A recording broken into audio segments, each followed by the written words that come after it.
The second vehicle in Aston Martin's new second century plan was revealed to the world.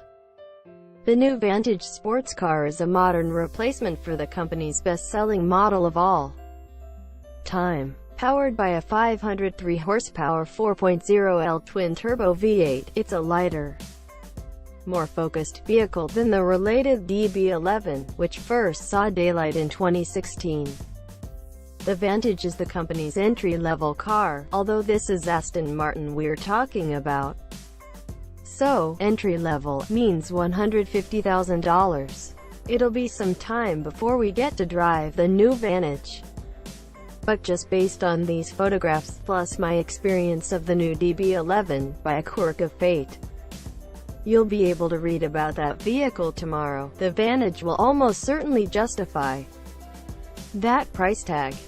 Back in 2005, the V8 Vantage became the second car to use Aston Martin's then-new VH bonded aluminum architecture. Until then, Vantage had been a label tagged onto especially fast versions of other Aston Martins, like the 550 horsepower, twin-supercharged evolution of the hand-built Chesterfield sofa on wheels that was the 1990s-era Virage. A lighter, more nimble Aston Martin turned out to be a big hit with both V8 and later V12 power, and more than 21,500 were sold, making it the best-selling vehicle in the company's 104-year history.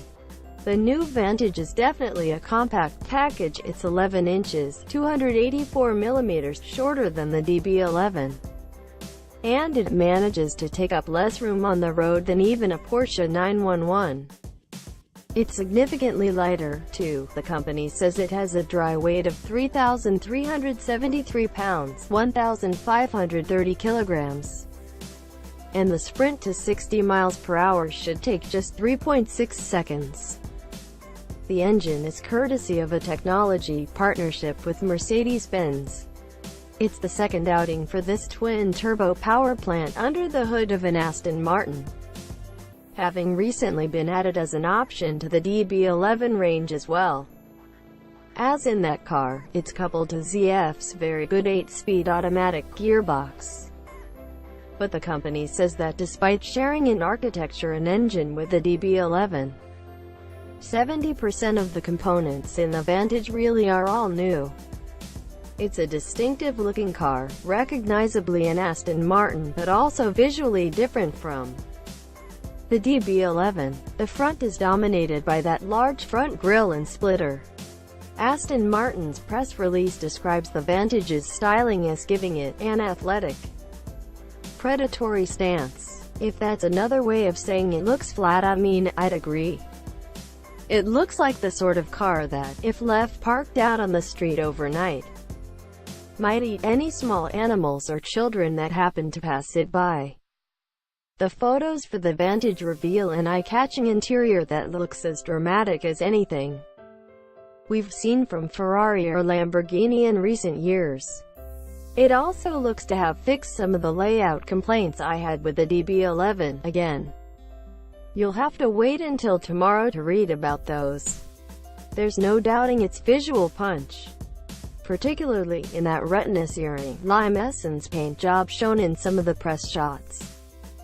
But the Vantage also has a shape born of the wind tunnel and the lessons Aston Martin has learned racing the outgoing Vantage at places like Le Mans and the Nürburgring. This car will spawn a racing program, too, and the road car is a good place to start. It has a 50-50 weight distribution. That V8 is pushed well back behind the front axle, and the center of gravity is nice and low. I expect the inevitable GT3 and GTE versions to sprout even bigger rear diffusers than the road-going version, which already looks quite functional. But you won't need to be a professional racing driver to get the most out of the Vantage. Aston Martin says the Vantage features its most up-to-date adaptive damping suspension, and with vehicle dynamics tuned by Matt Becker, who cut his teeth at Lotus. I doubt it will disappoint.